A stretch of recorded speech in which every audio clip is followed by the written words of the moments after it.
दोस्तों, जब भी हम कोई ऐसी घटना देखते हैं जिसे हम बहुत ही गलत मानते हैं, तो हम इस बात को हमेशा कलयुग से जोड़ देते हैं और कहते हैं कि घोर कलयुग है। कहीं पर कोई बेटा अपने माता पिता के साथ दुर्व्यवहार करता हुआ दिखाई देता है या उन्हें मारता पीटता दिखाई देता है, तो हम यही कहते हैं घोर कलयुग है। कहीं पर कोई प्रेमी अपनी प्रेमिका को फ्रिज में बंद कर देता है और उसकी जान ले लेता है, तब भी हम यही कहते हैं घोर कलयुग आ गया है। जब हम कोई ऐसी अनहोनी घटना देखते हैं जिस पर यकीन करना मुश्किल है, भाई भाइयों के झगड़ों को देखते हैं, तो कहते हैं कि घोर कलयुग आ गया है। लेकिन क्या है ये कलयुग और क्या हम इस कलयुग में जी रहे हैं? दोस्तों, कालखंड के 4 चक्र हैं या यूं कहें 4 युग हैं, जिनमें सबसे पहले सतयुग, उसके बाद त्रेता युग, उसके बाद द्वापर युग और फिर आता है कलयुग, जिसमें हम लोग जी रहे हैं। इस कलयुग के बारे में कई तरह की भविष्यवाणियां इसकी शुरुआत में की जा चुकी हैं। जैसे कि द्वापर के अंत में भगवान कृष्ण ने जब पांडवों से आने वाले युग के बारे में पूछा कि कलयुग कैसा होगा, उसके लोग कैसे होंगे, तब भगवान कृष्ण ने कलयुग के बारे में काफी कुछ उन्हें बताया था और उनकी जिज्ञासा को शांत करने की कोशिश की थी। और महाभारत युद्ध के समय अर्जुन को भी उन्होंने कलयुग के बारे में काफी हैरान करने वाली बातें बताई थी। भगवत गीता और कई पुराणों में कलयुग के बारे में काफी कुछ पढ़ने को मिलता है। कलयुग को सबसे श्रापित युग माना जाता है क्योंकि इस युग का मनुष्य किसी जानवर से कम नहीं होगा। जानवर को तो फिर भी थोड़ी बहुत दया भाव रहती है, लेकिन जरा नजर डाली उन लोगों पर जो अपने ही सगे संबंधी को मार रहे हैं। और अब तो इस तरह की घटनाएं आम हो गई हैं। कुछ देश तो ऐसे हैं जो दशकों से आपसी झगड़े में उलझे हुए हैं और रोज रोज ऐसी खबरें सुनने को मिल जाती हैं जिसे सुनकर कलेजा कांप जाता है। आज की इस वीडियो में हम घोर कलयुग के बारे में आपको ऐसी बातें बताएंगे जिन्हें सुनकर आपके रोंगटे खड़े होने वाले हैं, और साथ ही ये भी बताएंगे कि क्या कलयुग अपने चरम पर है या यह सिर्फ एक शुरुआत है। अभी तो कलयुग की मात्र शुरुआत ही हुई है और आगे इसमें जो होने वाला है वह आप कल्पना भी नहीं कर सकते। विष्णु पुराण की बात करें तो उसमें वर्णन मिलता है कि जैसे जैसे कलयुग का अंत समय नजदीक आएगा, तब तक मनुष्य की आयु घटना आरंभ हो जाएगी और आखिर में ये 20 साल रह जाएगी। यानी जो मनुष्य आज 70, 80 या 100 साल तक जीता है, वह उस समय सिर्फ 20 साल में ही बूढ़ा होकर मर जाएगा। यानी तब लोगों के बाल कम उम्र में ही सफेद होने लगेंगे और पाप करने वालों की गिनती और ज्यादा बढ़ जाएगी, जिससे कि चारों तरफ अधर्म का साम्राज्य बढ़ना शुरू हो जाएगा। हर जगह केवल चोरी, डकैती, लूटपाट, हत्या जैसी घटनाएं देखने को मिलेंगे। कलयुग में एक समय ऐसा भी आने वाला है जब पृथ्वी पर एक भी स्त्री ऐसी नहीं होगी जो अपने पति की इज्जत करेगी। स्त्रियों के दूसरे मर्दों से संबंध होंगे और वो केवल 8 से 10 वर्ष की उम्र में ही गर्भ धारण करना आरंभ कर देंगी। स्त्रियां हमेशा क्रोध से भरी रहेंगी और अपना पेट पालेंगी। यहीं से होगी घोर कलयुग की शुरुआत, जब धर्म, सत्य, पवित्रता, क्षमा, आयु, बल और याद रखने की शक्ति में कमी आना आरंभ हो जाएगी। हर तरफ सूखा पड़ने लगेगा और बारिशें बंद हो जाएंगी। तब सूरज का तेज इतना होगा कि समुद्र और नदियां अपने आप सूखने लग जाएंगे, यानी समुद्र भाप बनकर उड़ने लग जाएंगे। लोग मौसम के बदलाव को समझ नहीं पाएंगे क्योंकि कभी कड़ाके की सर्दी पड़ेगी तो कभी पाला, कभी आंधी चलेगी तो कभी बाढ़ आ जाएगी और कभी सूखा अकाल पड़ेगा। तब लोग पास के तालाब को ही तीर्थ मानना आरंभ कर देंगे और गंगा की महत्वता खत्म हो जाएगी। गृहस्थ पुरुष न तो हवन करेंगे और न ही सत्य पात्रों को उचित दान देंगे। भगवान विष्णु ने स्वयं नारद जी को बताया था कि एक समय कलयुग में ऐसा आएगा जब पुरुष स्त्रियों के अधीन हो जाएंगे और पत्नियां घर पर राज करेंगी। पुरुषों की हालत नौकरों के समान हो जाने वाली है। दोस्तों, धार्मिक ग्रंथों को देखा जाए तो कलयुग को लेकर कई ऐसी भविष्यवाणियां की गई हैं जो आज सच साबित हो रही हैं। सनातन धर्म और वेदों में 4 युगों की मान्यता है और कहते हैं कि सतयुग में देवता किन्नर और गंधर्व पृथ्वी पर निवास करते थे। हमारे धर्मों में किन्नरों और गंधर्वों के बारे में काफी कुछ बताया गया है।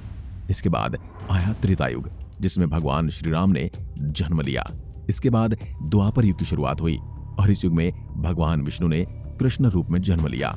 इस युग में कृष्ण ने जिस तरह की लीलाएं रची थी उसके बारे में कहा जाता है कि भगवान उन लीलाओं के माध्यम से कलयुग में जीवन जीने का पाठ लोगों को पढ़ा रहे थे। इसके बाद आता है हमारा कलयुग, जिसका कालखंड सबसे छोटा है।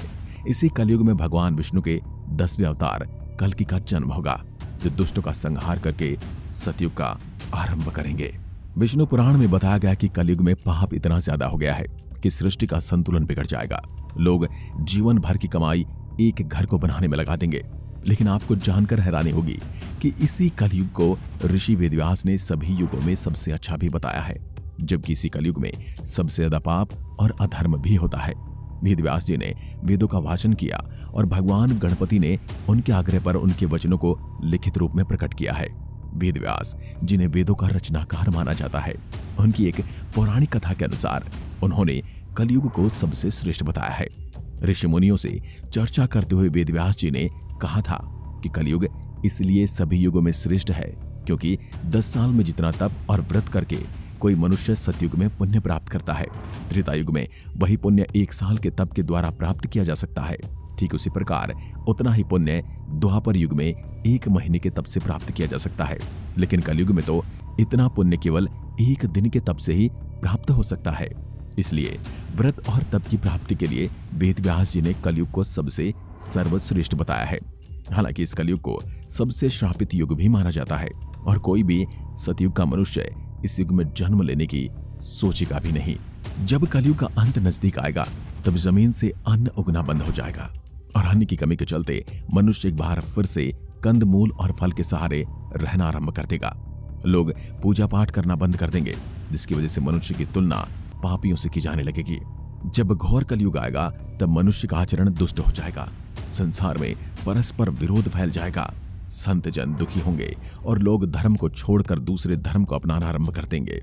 ऐसे धर्म को जिसमें लोगों को मारना काटना ही सबसे बड़ा पुण्य माना जाता है, तब न तो कोई देवी देवता होंगे और न ही उनका आशीर्वाद रहेगा, यानी मनुष्य की बुद्धि धर्म से विपरीत चलती जाएगी। इस घोर कलयुग में जिसके पास धन नहीं होगा उसे अधर्मी, अपवित्र और किसी काम का नहीं माना जाएगा। वहीं जिसके पास धन दौलत होगी उसे उतना ही गुणों से पूर्ण माना जाएगा, चाहे वो चरित्रहीन हो, चाहे उसके पास किसी भी तरह का कोई भी गुण ना हो। उसके अच्छे कपड़ों की पहचान उसके पहनावे या फिर धन दौलत से की जाएगी। दौलत पाने के लिए मनुष्य दोस्त व रिश्तेदारों का खून बहाने से भी पीछे नहीं हटेगा, उन्हें ठगना शुरू कर देगा, उनके घर में चोरियां करेगा। दोस्तों, अभी घोर कलयुग आने में तो काफी ज्यादा समय है, लेकिन ये सब तो हमें आज ही देखने को मिल रहा है, जबकि कलयुग के अंत में तो अभी काफी ज्यादा समय बाकी है। तो जरा सोचिए, अभी दुनिया में इतना पाप हो रहा है तो आने वाले समय में वहां क्या हाल होने वाला है। कहते हैं कि जब कलयुग का अंत आएगा तब ये धरती पाप के बोझ तले दब जाएगी। इस धरती पर इतना पाप बढ़ जाएगा कि वो सहन करने योग्य नहीं होगा। तब भगवान विष्णु कल की अवतार लेकर इस धरती पर प्रकट होंगे और इसे पापियों से मुक्त कराएंगे। कई धर्म ग्रंथों में भगवान विष्णु के कल के अवतार का जिक्र मिलता है। कहते हैं जब कलयुग समाप्त होगा और सतयुग का प्रारंभ होगा तब इस पृथ्वी पर लगातार 12 वर्ष तक मूसलाधार बारिश होगी, जिसकी वजह से पृथ्वी जलमग्न हो जाएगी। जब बारिश रुकेगी तब एक साथ 12 सूर्य उदय होंगे जो जलमग्न हुई पृथ्वी का सारा जल सोख लेंगे। इसके बाद ही इस संसार में फिर से जीवन पनपेगा। ये यूं कहे कि सूर्य का ताप 12 गुना ज्यादा होगा, पृथ्वी पर जमा जल को वाष्पित करेगा और उसके एक बार फिर से जल चक्र को नियंत्रण करेगा। कलयुग की शुरुआत 3102 ईसा पूर्व से ही हुई थी। अभी 2022 चल रहा है। इसका अर्थ यह हुआ कि 3103 जमा 2022 यानी 5124 वर्ष कलयुग का बीत चुका है।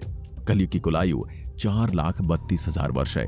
इसमें 5,124 को घटा देते हैं तो इतना यानी कि 4,26,878 वर्ष अभी कलयुग का बाकी है।